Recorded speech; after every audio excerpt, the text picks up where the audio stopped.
So glad you are here with us today. I'm the Associate Pastor Jay Smith, and this is my last sermon for a little while. AC made it back from Minnesota, and we are so glad he's back. I, in particular, am glad he is back, and filling the pulpit every week is, it's not as easy as I think your job is sometimes, But, no, he does every summer, he takes a trip to Minnesota, and for a couple weeks or a little bit of it that his family comes up, and he just really sets the example for us that we believe you have to take time to go and recharge and be filled and to experience God in quiet moments and beautiful moments. And so if you haven't done that yet as part of your summer, we would suggest you do that because you being more full of God is better for us as a community. And so take some time to do that. We are so glad you are here to worship with us. Last night I went to Herd on Herd. How many of y'all been to Herd on Herd here in Edmond? Right? So it's an outdoor event. Citizens Bank puts it on, and they have a whole bunch of food trucks and different games and live entertainment, and it's a crazy event, but it's fun. Like, it's a really good time. I think last night thousands of people were there, and I'm a people person. Like, I watch people a lot. Airports are enjoyable for me only because I can watch weirdos do weird things. And so same thing with malls, and sometimes same things for events like Herd on Herd. And so I'm sitting there, and I'm always watching people, and our society, our culture today, like a lot of us move around with our phones in front of our faces, right? Like, that's normal. But there's this new trend, as some of you may know or you've heard of or experienced, where that's becoming way bigger because of a thing called Pokemon Go, right? And so last night I'm sitting there, and I'm watching people, and there's a lot of people that are doing this. And companies are starting to realize you can throw out like these. Listen, I'm going to confess that I don't know anything about Pokemon Go. And so if I sound dumb because you're like, actually, Pokemon Go, like Isaac Roman came up to me afterward and just mocked everything I said in first service. And so I don't know. I admit, I don't know. But you're walking around and you're catching these little creatures with your phone. And it happens kind of in real life. And so, like, if I were to pull it up right now, I could see that in our Decker Hall, there's actually like a Pokestop. Yeah, you want me to download it right now for everybody? And then there's another one at our sign, and there's another one. And so these companies are buying these, and so people are running around like all over the place. Isaac was telling me he went to the Myriad Gardens, and there were like 200 people wandering around like this, searching for these little creatures and doing this thing. And so it's always funny to me. Like, I love understanding or trying to understand culture. And I think there's kind of three responses to crazes or cultural shifts in our world. And I think the first one is just to be neutral, like, all right, whatever, I don't care. They're weird, whatever. Or they're normal, they're awesome, whatever. Like, that doesn't bother me, I'll just let it roll. And then there's responses. I have a good friend who owns a t-shirt company. He prints t-shirts and used to work here, and that's what he does now. And he has kind of one of the other responses, and he said, now, he's also really into Pokemon Go, and so that's part of it. But everybody on his staff plays this game, and so they're like, this is what we're going to do. We're going to get you can become part of a team as part of this game. I cannot believe I spend this much time on this game. There's 3 teams, and they're different colors, and they're different, like, kind of, I don't know what they are, shields, sure. And he said, this is what we're going to do. I've made the screens. If you want me to print this design on any piece of clothes that you have, I will do it for you for free. And so people started lining up, and they brought trench coats. They brought jackets. They had a guy who took his shirt off in the shop and laid it on the press, and they printed on it. Yeah, it's gross. But they did all of that. 6,000 people got something printed from this Pokemon Go onto their clothing. And they're opening back up tomorrow to do the same. And I went and talked to him, and he was just like, yeah, it was maybe a terrible, terrible mistake. They've just been in his shop nonstop since he made the decision to do that. So that's one way to respond, right? To see something that's going on in the culture and respond by engaging in the culture and saying, hey, this is what they're doing, and let's figure out a way to make what they're doing connect to who we are and figure out how we can find something out of that. And then you have another response. I marked on this, but this is a sign that somebody put in their front yard. And not this exact sign, I didn't steal it from them, but I printed off a sign that was on there. And this is what it says. This is a private yard for tenants of this building only, not for Pokemon chasing. Get a life and stay out of my yard. This whole Pokemon hunt is by far the stupidest thing I have ever seen, and I have lived through hammer pants, Crystal Pepsi, the Macarena, the Willennium, which is Will Smith. Any big Will Smith fans? All right. And 10 seasons of CSI Miami. There is a bar up the street and one around the corner. Go there, have a beer, and seriously think about your life choices. Seems a little harsh. But those are the responses, right? Like we see culture, and our natural response is either to try to get into it, figure out what's going on, be a part of it, or we hate it. And we write things like this where it's like this scathing dislike of the stupidity that is what's going on in culture. And I think that's really relevant with the way that we function missionally in the world, right? Because God has called us into the world. We're in the middle of our Faith Promise Month. I'm preaching today. AC is preaching next week. Daryl Cates, who's an incredibly gifted pastor, he works at the foundation. He's preaching on the 31st, which is our Commitment Sunday. And as we look at missions, I really wanted to kind of look this week specifically of how to engage in the community around us. And to broaden that just a little bit, how to engage in the culture as people of Jesus without forsaking who we are as Christians, as followers of Christ. How do we maintain who we are while simultaneously being able to engage in the culture? There's an image I love from the church I used to work at. There was a trash can they had in the middle of their foyer. And in that trash can, there was a plant that would grow out of the middle of it. And I always thought it was weird, and it wasn't really explained. Like, nobody really talked about why there is a trash can with a plant growing out of it. And so I kind of asked him, I was like, yeah, nobody even knows what that is. And this guy's been there for like 12, 15 years. He was just like, well, when we started our church, when we were planted where we are, our pastor, the founding pastor, said that one of the hearts that he has for ministry at that church was that we are called to plant or to grow where we're planted. To grow where we're planted.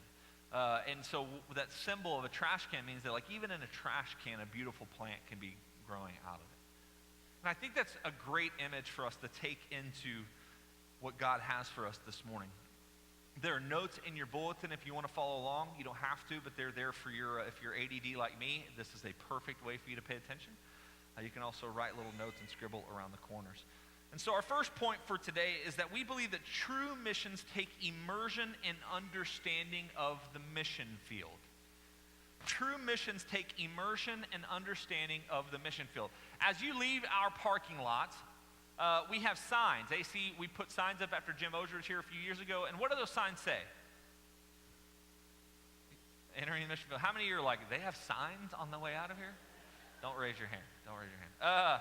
Yeah, so entering the mission field, what we believe is that when we leave this parking lot, we're not just going into our normal lives and routines, is that everywhere outside of here is a mission field, a mission opportunity, an opportunity to share Jesus with people. Now, we believe there are two kind of basic forms of missions, and those two forms, I think, have really somehow become an either or, and they should be a both and one of that is an evangelistic mission. That we have a mission by Jesus in our life to go into the world and create disciples of Jesus Christ by baptizing them in the name of the Father and the Son and the Holy Spirit, teaching them to obey all the things that Jesus said. And so one aspect of our mission is to be evangelistic, to introduce people to Jesus, to let them know who Jesus is and what he wants for their life. And the other aspect of it is kind of this social justice aspect of it, this missional part of doing good for people, building houses, painting houses, feeding people, clothing people. And those things are incredibly important and vital to the Christian life, right? But both of those things have equal importance in the mission of God here at New Covenant into the world. We must be both about caring for the physical needs of people, but also engaging in their spiritual needs in every way we can. Because what happens is we have the tendency, I think the tendency for our culture today, and it's probably my tendency more, is to care for their physical needs without ever having a conversation about who Jesus is for them. Because it's easier, actually.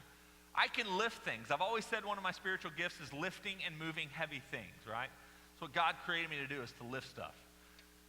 And so that's what I like to do. I love to go work on houses. Like we used to go to Mexico all the time, and when we go to Mexico, we'd build these little casitas out of these mortar bricks, and we'd put them all together, and I loved it. every time I left, I was like, look what we did. Let's stand back over this house and be so excited about what I did. But what I rarely did is engage people to remind them that the reason we're doing this and that God, beyond the physical need, has a desire for their hearts and soul to be in union with him. And so what's important for the church as we navigate this world, as we engage in the culture, to realize is we both have an expectation to care for people physically and care for them spiritually. And so think about it. If we believe that the mission field outside of here is everywhere we encounter, how would you reform your life about that mentality, right? So think about it this way. If we were to say you're being sent to Palestine as a missionary, okay? Palestine's something that's on the heart of our church right now. AC and Daryl, we're going to lead a class in August, we think, about Palestine and Israel and that conflict and how we can engage in it. So if you were being sent as a missionary to Palestine, what would you do to prepare yourself to be on mission in that country? Would you go just as you are, with no study, no understanding? Just like, all right, I'm going to Palestine. You land on a plane, and you're like, all right, now I'm going to share Jesus with people. No. You would take time to understand what Palestine was all about. You would probably learn the language of Palestine, which is Arabic. Palestinian, it's a version or a dialect of Arabic. Would you learn their culture? Would you learn their rituals? Would you learn the places that are of importance to the people? Would you learn their social norms? You would learn their politics. You would learn as much about that community as you could, so that when you came in, you weren't as a stranger with no idea of how they functioned, act, spoke, but as somebody who was ready and equipped to engage them where they were. And so for me, as I was kind of putting together what God has for us, how do we go into the mission field around us and not do the same thing? If we truly believe as we leave the parking lot here that we're entering into the mission field, should we not be as versed in the community and culture around us as we would be if we were going into a foreign land as missionaries? So we must shift our perspective on how we engage in this world. And I think there's a few different ways to do that. I think it takes engaging, listening, and being sensitive to the world around us. In order to engage and understand what the cultural needs are and the way we can respond to them, we must engage them, listen to them, and be sensitive to the world around us. And so the first one is engaging. How do you engage? I think this is a very simple one. The ministry of presence. Now, presence and being somewhere are two different things. Some people will ask, Jay, were you at church on Sunday? Or were you there on Wednesday night? And sometimes my response was like, I was physically there, but my mind was somewhere else, right? Not ever at church. Sorry, that was a bad example. School. That's a good one. I was physically there, but so the ministry of presence is simply being more engaged in the places you daily encounter. Being more engaged in the places you daily encounter. Some of you have routines, as we talked about last week, and routines take you to different places all the time, or the same places all the time, right? I go, every time I leave the gym, I stop by the Starbucks on 15th and Broadway on my way home, right? It's an easy stop. I get my coffee, I come home, I do that, I have some coffee and do some homework every morning, okay? That's my routine. And so the difference as a missional person engaged in what the world's going on is I have to be more intentional. Those moments cannot be mindless moments where I order coffee and leave.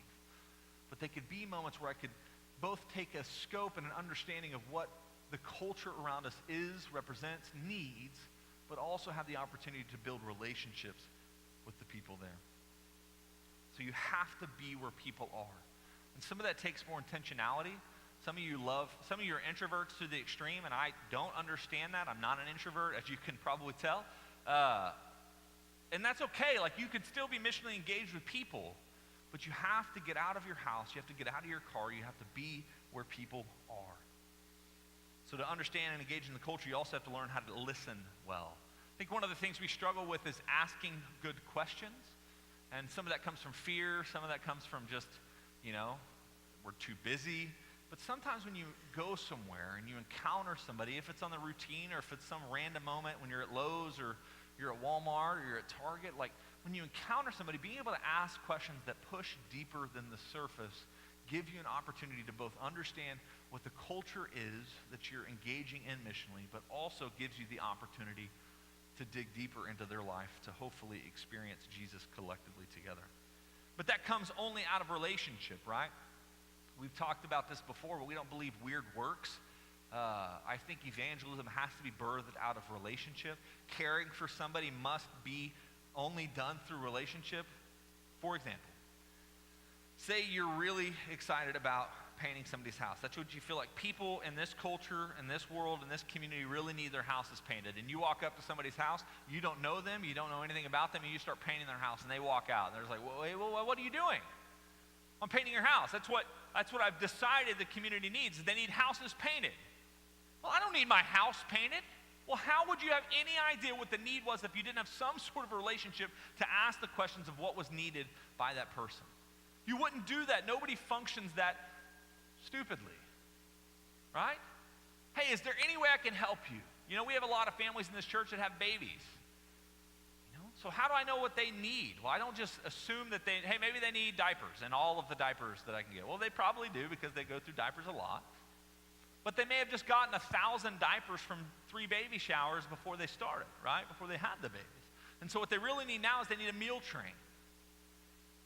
You know, or then, hey, man, I haven't showered in 7 days and we haven't slept at all in that time. Like, is there any way somebody could just come over and like watch my baby so I'm not panicked when I shower? Yeah, we can figure that out.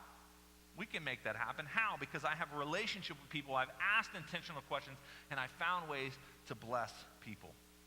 And I think that's the last point of the listening, is that you have to, once you listen and receive who people are, you have to offer opportunities for people to experience God in some form. Offer opportunities to be blessed. Reggie McNeil, who's this speaker, he goes around the world talking missions and dealing with specifically community-focused missions. He says that one of the simple things he's done is he's offered to pray for people and he's given them the opportunity to be blessed. Man, I love to just pray a blessing over you. He talks about when he sits there and he'll talk to waiters or servers as they come up and take his food order, and they'll just start conversation. Well, how are you? What's your name? Where are you from? Simple questions that dig deeper into the people reveal opportunities in ways that you can care for them where they are and who they are. So offer opportunities for prayer, for blessing, and for ways to care for them. The last part of that is that we need to be sensitive. We need to be sensitive to people who are not like us. And the first thing of that is that you got to check your preconceived assumptions at the door. Don't come into relationships with some sort of assumptions on who these people are because they look different than you, because they act different, because they're in a different part of life than you. Like, if you can check that stuff at the door and come into it with a blank idea of who this person is, maybe you can see them for who they truly are as a son or daughter of Jesus. Because aren't we all under that? Don't we all have inherent worth because ultimately we are sons and daughters of Jesus Christ? So if we can strip away all of our preconceived ideas of who people are, and I think that goes to fear too, right? We don't talk to people because we're afraid because they look different than us. One of the confessions of my heart is that I still, as much as I try to push and I push and I push and I try to be like Jesus, I still have these moments in my own heart where I struggle with different parts of racism or elitism. And I want God to break me of those things. And the one way to do that is to engage with people who are different than me. Because that's what happens, man. The older we get, we move to the suburbs. It's where we are, right? And we get these little circles and bubbles where we're surrounded by people that are just like us. And that's where our world becomes. I think Jesus is wanting to break that and push us into encounters with people who are different than us. Not only just to give them something, to care for them, but in our own lives to be shaped and reformed like Jesus. So be sensitive. Check your preconceived assumptions at the door. And then allow others' journeys to speak for themselves without your lens of critique. We talk a lot about this in marriage counseling sessions, or if I'm talking to couples, is like, especially the guys in the couple primarily are fixers, right? And so you can never truly listen to a conversation because you're constantly trying to figure out how to change it, right? Like, I don't do that well. It's like, okay, well, let me immediately fix what you're saying as you're telling me, and then my wife's just like, just listen to me, right? Don't act like y'all don't know that exact experience. We want to fix people's problems, or we always have the best solution for what's going on. And so we see this person, they're like, man, I'm having trouble getting rent, and, my daughter's, not eating. not eating well because we can't afford food that we need, and and we come into these notions of just like, well, are you working hard enough? Well, maybe you should get another job. Well, if I was doing this, I would do anything. It's like we come in with these assumptions, and then we let their journeys be dictated by our lenses and our critique of them. So one of the hard things of understanding the culture and community around you is to be able to come to them and not judge their journey, their experiences, but find ways to encounter and engage into it. I think that takes an assumption of trust. I think we err on the side of distrust. I think we just inherently don't trust people, especially people that aren't like us, that we don't have relationships with. And so we come to them and we just don't trust them. So if they have need, we're sure that they're just going to take whatever we give them and use it to some sort of other gain or end. Right? How many conversations you had with a panhandler and you're like, well, why don't we give money? Because he's going to take it and he's going to go and buy alcohol with it. Right? You don't have to confess to that one. I know most of you probably have said that before.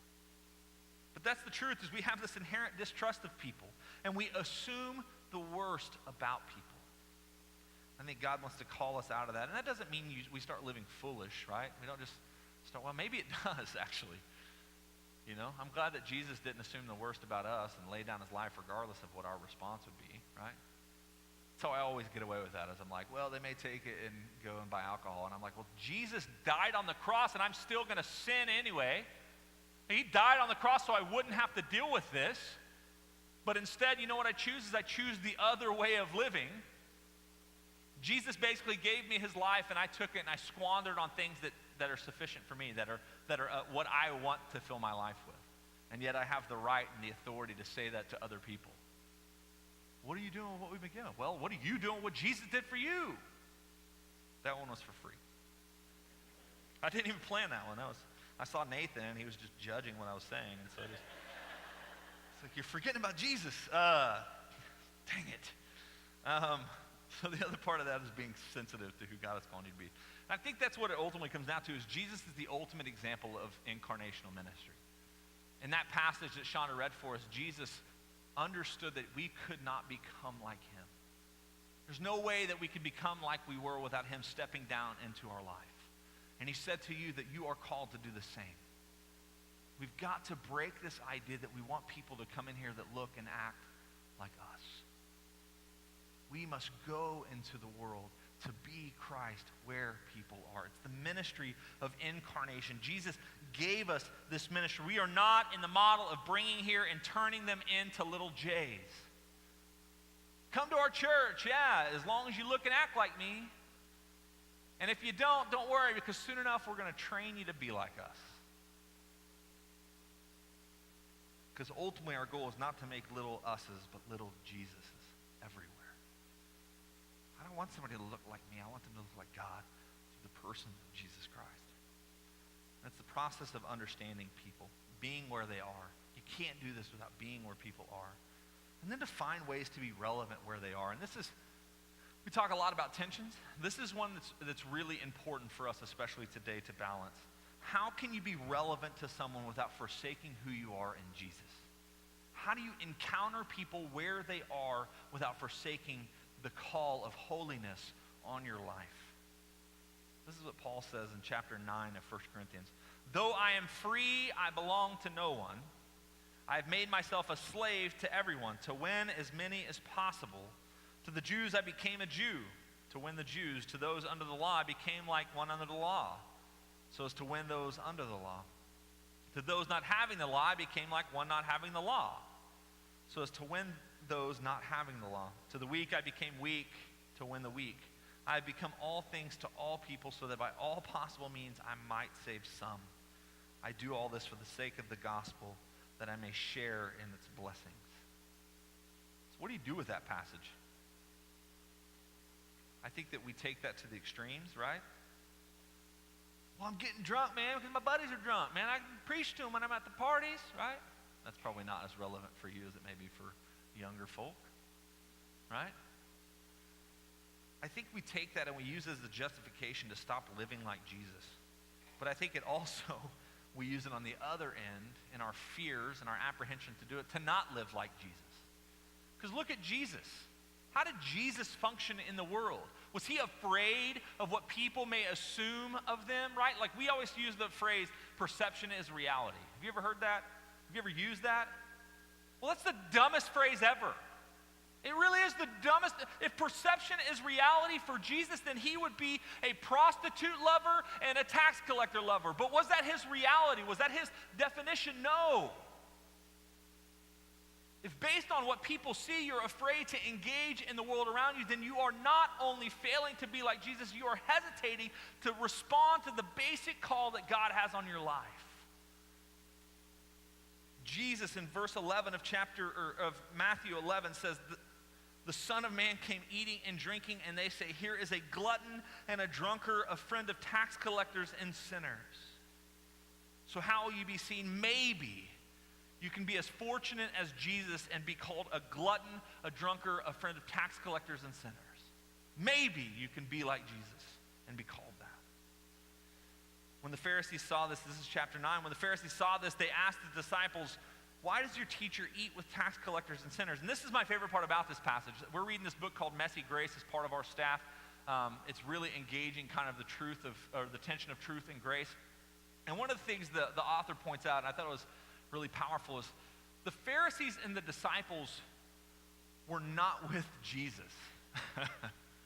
Not just the Pharisees, who we assume are these horrible people, but like they're talking to the disciples, which means that they are away from where Jesus is. So the disciples were hesitant to be next to those people. On hearing this, Jesus said, it is not the healthy who need a doctor, but the sick. But go and learn what this means. I desire mercy, not sacrifice, for I have not come to call the righteous, but sinners. Did you hear that?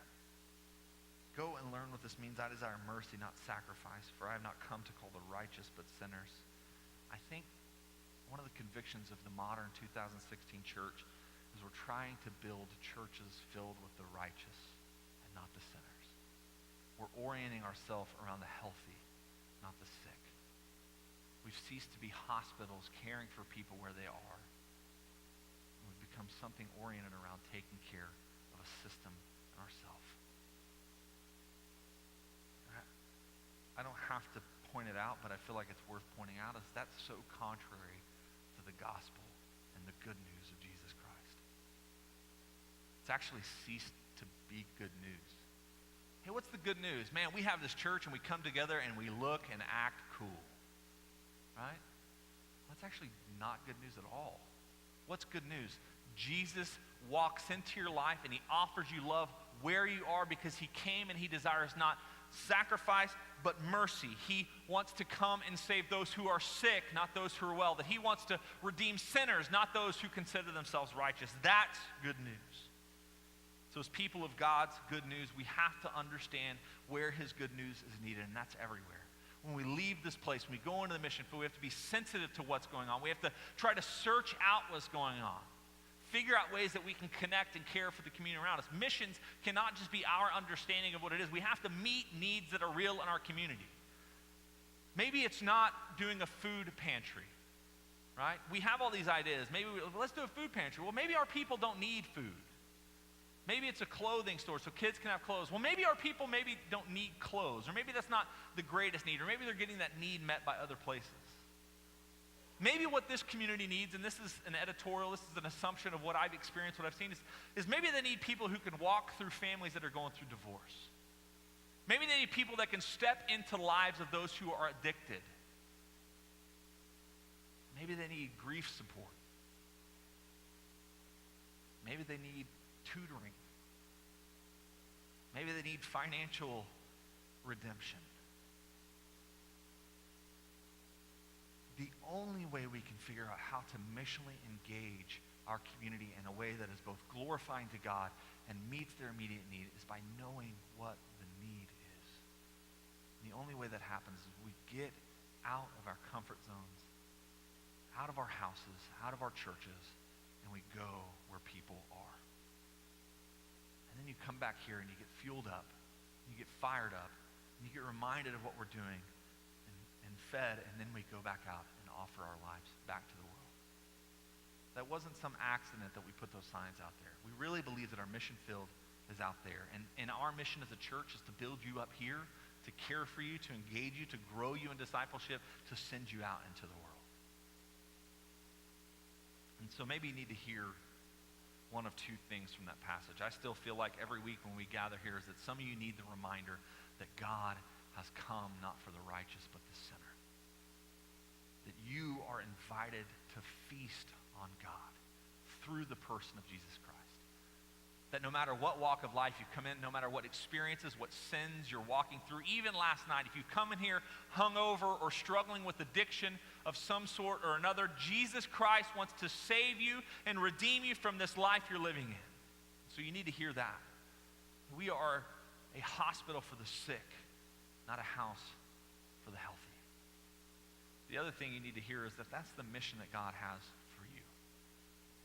So every conversation, every person you encounter, you have to evaluate, are you following the heart of Jesus in these conversations and in these moments? If you can shift the lens with which you view everything as a mission field and an opportunity to engage with people where they are, it'll change everything. We don't have to worry about growth models for churches and new strategies and da-da-da-da. God will respond if we go. God will respond if we go. Won't you pray as we prepare to close? Holy Spirit, Heavenly Father, we pray that you would empower us to go, that we would see the world through different lenses, that we would be transformed into your likeness, that we would be defined as gluttons and drunkards and sinners and tax collectors, not because we're engaging all of those things, because we've become so involved in the lives and hearts of broken people that people make assumptions of who we are because of it. God, we want to be holy, for you are holy. We want to live lives of righteousness because that's what you called us to. But you also called for us to get our hands dirty. And so that's what we're trying to do. So show us ways to do that. Show us ways that we're doing that too much, where we've forsaken the fundamentals of who we are, who we're called to be. Give us your grace and mercy. Lead us, God. Don't let us do this on our own as if some project or something we're trying to attain on our own will, but make it a movement of your Spirit that we're just jumping on and taking for a ride. Be here. Empower people here. Send us out, God. Send us out. In your name we pray. Amen. We have 4 different ways to respond. There are 4 prayer stations in the back, or there are 2 prayer stations in the back, 4 opportunities for communion. We're going to ask that you would stand as we continue on in worship and respond as God is leading you this morning.